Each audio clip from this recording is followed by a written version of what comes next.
frame over here. He's the man with all those women. That's the only fuss we had, I'll tell you that. We were gone one weekend and we came back and he had told me he was not going to be home there with all those women, and there he was. He kept saying, even in a recession like this, perhaps he and I could pay for his own picture frame. But I told him, no, we're not going to do that. Thank you all for coming. He isn't here. We've got lots of family here for the ball game today. 3 little grandchildren. They're at the farmer's market eating a really healthy, fatty, greasy. And this means a whole lot to us. And I'm going to speak at the party. I won't bore you with the scope speech now about why we need to energize, but I won't be partisan there, but I want to be partisan here with you. This is the people's house, and the people of North Carolina expect us to do what we have to do to make sure that the fabric of this state stays in place. And that there is a golden future for every little child like Mary Victoria. And speaking of this family, we want to thank Lee and David for your leadership of the party.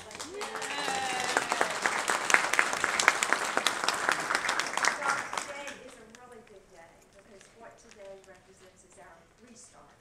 Our restart. We've come through the holidays and we're here to vote, to pick our chair, and we're here to focus on the hard work that we have to do during the next 2 years.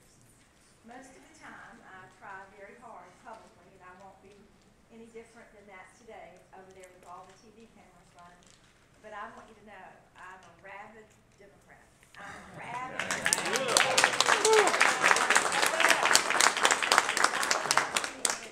understand that the only way the state can prosper and move forward is if this Democratic Party figures out a way to pull ourselves back together, to build up a marvelous grassroots strategy, because the people who make things work in North Carolina are each of you in your community and in your precinct and in your county organization and then our congressional organizations and county today. I looked at the voter data from the 2010 election. I'm sure you've spent some time looking at it.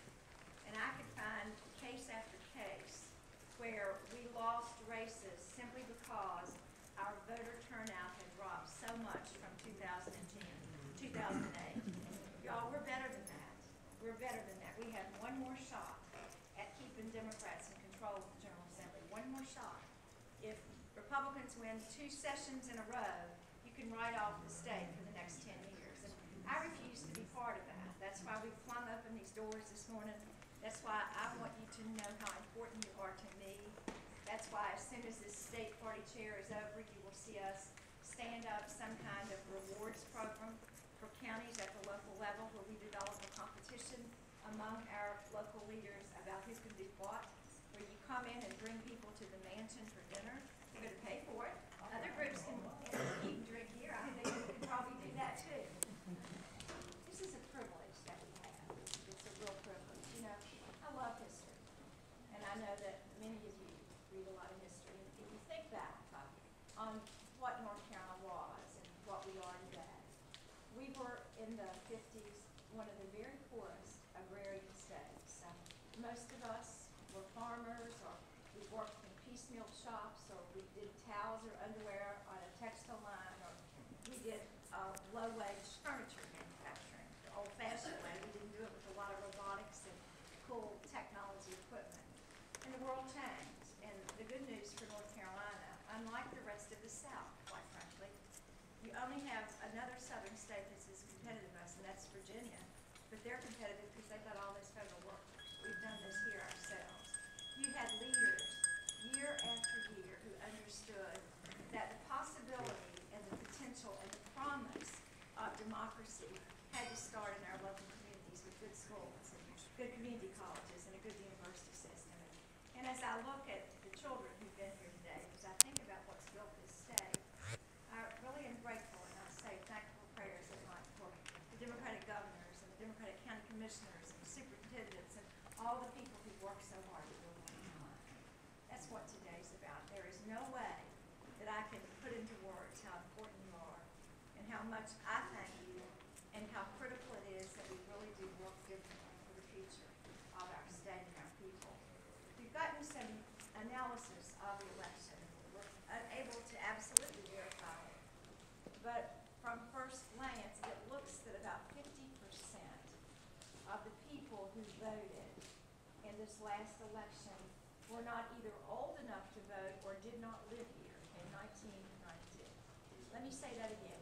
They didn't live here, or they were too young to know how wonderful North Carolina was, who had gotten us to where we are.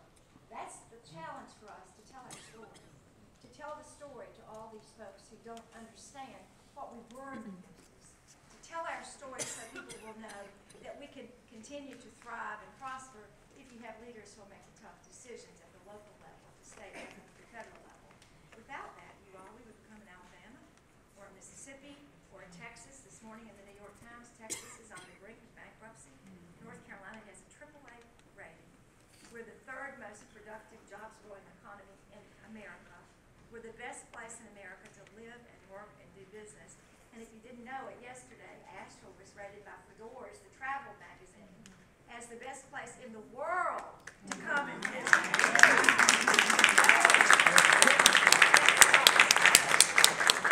Has gotten to where it is today because of you all. I don't know how I can any more strongly encourage you and support you. Whatever you need from me and my team, our team is spread throughout this hall today. Pick up the phone and call. We want to help you succeed, because when you succeed at the local level, North Carolina succeeds and America succeeds. When we moved in, we called this publicly the People's House. Not very many people had been through the house for the last several years, and so we've had folks from all over the state coming in. And I'll tell you my favorite story. Some of you have heard it. On swearing-in day, it was a beautiful day, cold. Bob and I woke up early, and you can imagine, like giddy little children, we walked over here because we exercise every day. We peered in the gate like this and said, gosh, 4 hours, we're going to live there. What a privilege, what a privilege. And after we were sworn in on that beautiful day, we threw open these doors, and we had more than 5,000 people here that afternoon. From all over the state, they were wrapped around the Capitol, around this building 3 or 4 times, thousands of people. And just as you, they came in and they wondered, and for 4 hours we stood there, and we're so grateful for people who wanted to believe in the promise of our future, wanted to believe in all of us. And at the end of the afternoon, the troopers, about 6 o'clock, it was dark, it was really cold up there, said, Governor, you got to shut it down. We can't let this dangerous. No more people can come in. I said, look out there, there's still people in line. And so Bob and I put on our coats and our mittens and our scarves, and we went outside, and we shook every single hand in that line.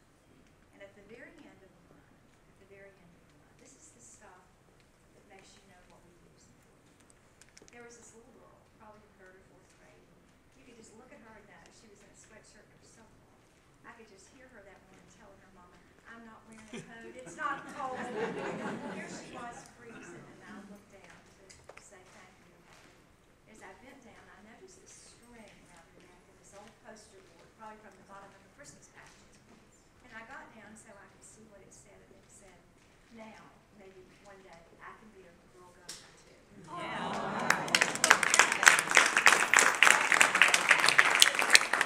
Capitol, when you're here, you need to see it. I think that's the magic of Democrats, though. That's the message for you to remember when you think nobody knows who you are and nobody appreciates what you're doing.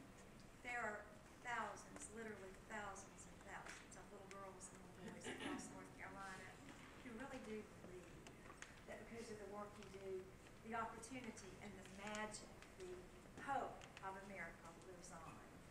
The Democrats of this state have made that possible. We've never been one to shy away from doing what would make our future better.